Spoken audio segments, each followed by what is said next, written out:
Even వాళ్ళకి ఈరోజు అణ్వాయుధం లేదనేటటువంటి మాట చాలా క్లియర్గా తెలుస్తుంది సార్ బయట. అణ్వాయుధాలు ఉన్నా కూడా ప్రయోగించరు, ప్రయోగించే పరిస్థితి లేదు వాళ్ళకి యాక్చువల్గా. ఎందుకంటే అది కిందకి వెళ్ళిపోయారు. అది దానికి వెళ్ళేటటువంటి సొరంగ మార్గాలు ఏవైతే ఉన్నాయో, కొండల్లో ఏవైతే సొరంగ మార్గాలు ఉన్నాయో వాటిని అటాక్ చేయడం వల్ల ఆ మొత్తం మూసుకుని పోయినాయి అవన్నీ కూడా. వాటిని తీయడం కూడా సామాన్యమైన విషయం కాదంటున్నారు. అవునవును, చాలా చాలా జరిగింది. కానీ అణుయుద్ధం ఎందుకు రాదంటున్నాను ప్రపంచవ్యాప్తంగా అంటే, అందరూ హననమయ్యే యుద్ధం ఎవరు చేయడు కదా, ఇచ్చుకునే యుద్ధం చేస్తారు. కానీ ఇప్పుడు ప్రపంచం అంతా ఇప్పుడు మన దగ్గర చాలా శక్తి ఉందని ఎదుటికి ప్రవర్తిస్తే ఆ శక్తి వాడు చిన్నదైనా సరే వాడు చేస్తారు. ఇప్పుడు ఇరాన్ అమెరికా యుద్ధం అదే కదా. ఇరాన్ అమెరికా యుద్ధంలో అమెరికానేమో కాస్ట్లీ యుద్ధం చేసింది, 6.5 లక్షల కోట్ల రూపాయలు ఖర్చు పెట్టింది. అందులో 10వ వంతు కూడా ఖర్చు పెట్టకుండా ఇరాన్ ఒక రకంగా నైతికంగా అమెరికాని దెబ్బతీసింది కదా. ప్రపంచవ్యాప్తంగా కూడా పని చేయలేదు. అమెరికా పలాయనవాదం చిత్తగించిందనే మాట తెచ్చిందే తేలేదంట, తక్కువ ఖర్చుతో అంతకంటే. అందుకనే ఆయుధం ఎంత పెద్దది అనే సమస్య కాదు, గురి చూసి కొట్టిందా లేదా అనేది సమస్య కదా. గురి చూసి కొట్టడము అది చిన్న చిన్న లక్ష్యాలను ఛేదించుకోవడం పెద్ద లక్ష్యం వైపు పోయే ప్రయత్నం అయింది. కనుక ఇరాన్ మంచి ఉదాహరణ మనకు. ఇరాన్ లో ఇంకా మా దగ్గర శక్తి ఉంది, మేము తీయలేకపోతున్నాం, తీస్తలేము, తీస్తే మాత్రం మీరు సర్వనాశనం అయితే అంటున్నారు. అట్లాంటి శక్తులు అన్ని సమకూర్చింది ఎవరు? రష్యాను. ఇవాళ కొత్త కాంబినేషన్ అవుతుంది కదా. ఇదివరకు రష్యా, ఇండియా, చైనా. ఇప్పుడు ఏంటంటే మనకు రష్యా, ఇండియా బదులు ఇరాన్ ఉంది అంతే. రష్యా, ఇండియా, ఇరాన్, చైనా, అది RIC బంధం అవుతున్నది.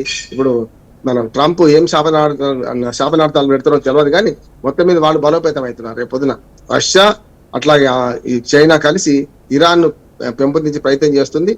మీరు కనుక ఇంధనాన్ని వాడి అణుబాంబు కనుక వేస్తే మీరు కూడా నాశనం అయిపోతారని ఇప్పటికే రష్యాను, చైనా, అమెరికాని హెచ్చరించింది. కనుక అమెరికా కూడా ఇప్పుడు కూడా అణ్వాయుధాలు బయటకు తీయదు, తాను నాశనం అయిపోద్ది కదా. ఇప్పుడు అద్దాల గదిలో అందరం కూర్చున్నాం ప్రసాద్ గారు.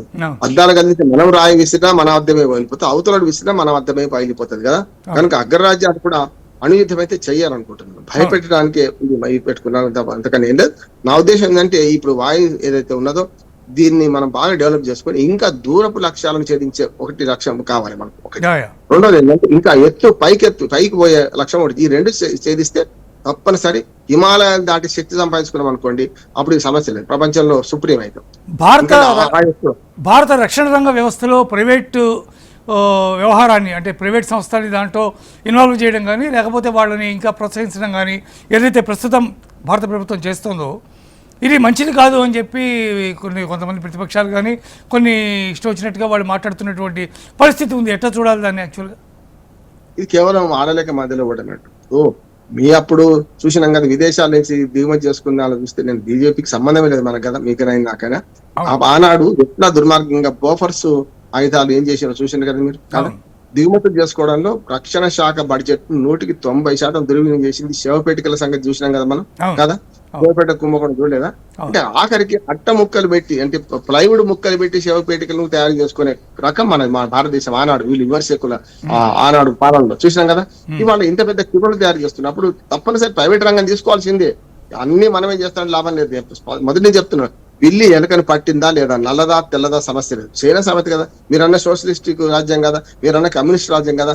వాడే ఏమన్నాడు, పిల్లి ఎలుకలను పట్టిందా లేదా, నల్లదా తెల్లదా సమస్య లేదన్నాడు కదా. అందుకని ఇక్కడ కూడా మనం ఏమంటాం అంటే రక్షణ రంగం ఉత్పత్తులు తీసుకున్నంత మాత్రాన వాళ్ళకి మొత్తం ఆసుపాసులు ఇవ్వం కదా అంటున్నాను. అసలుకి మన దగ్గర ఉంటది కదా.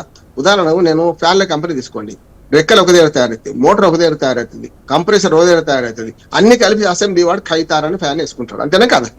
మనం భారత ప్రభుత్వం ఏం చేస్తుందంటే ఇవి వికేంద్రీకరణ చేసింది. ఎవరిది అంటే అంతా కలిపితే ఒక శక్తి అవుతుంది కదా. ఇప్పుడు మనిషి అవయవాలు మొత్తం ఉన్నాక ప్రాణం లేకపోతే మనిషి శవం అవుతాడు కదా. ఇదే అంటే అవయవాలు మొత్తం తీసుకొచ్చి పెట్టుకున్న తర్వాత మనం దానికి శక్తిని ప్రాణం పోసే భారత ప్రభుత్వం దగ్గర ఉంటది అంటున్నాను. ఆ చిప్పు భారత ప్రభుత్వం దగ్గర ఉన్నది. ఇక నష్టం ఏముంది? మీరు అన్నదే కరెక్ట్ అనుకుందాం. ఇప్పుడు అనుకుంటే ప్రపంచం మొత్తం టెక్నాలజీ మారిన తర్వాత ఎక్కడైనా చొరబడే శక్తి ఉంది ప్రపంచానికి టెక్నాలజీ పరంగా అంటున్నాడు కదా. అంతేందుకు మన అమెరికా అధ్యక్షుడు చైనాలో పర్యటించాడు. ఆఖరికి వాళ్ళు ఇచ్చిన బహుమతులతో సహా చెత్తబుట్టలో పడేసి వచ్చాను. ఎందుకు వచ్చిన వాళ్ళు ఏ చిప్పు ఉన్నదో రేపు పొద్దున మా రహస్యాలు బయటపడతాయి కదా. వాళ్ళు విమానాశ్రయంలో అధికారులకు రాజకీయ నాయకులకు ఎవ్వరికి ఒక చిన్న బహుమతి ఇచ్చిన ఆఖరికి బహుమతి పక్కన పెట్టండి, మెడలో వేసుకున్న వాళ్ళ నేమ్ ట్యాగ్ ఉంటుందా అది కూడా అలా పడేసి వచ్చింది, చెత్త బుట్టలో పడేసి వచ్చింది. విమానాశ్రయంలో స్పెషల్ విమానాలు ఎక్క ముందు అధికారులు తనిఖీ ఎందుకు అంటే అంత పకడ్బందీ వ్యవస్థ మనం పెట్టుకుంటున్నాం, సమస్య లేదు, మనం కూడా ఒప్పుకోవాల్సిందే.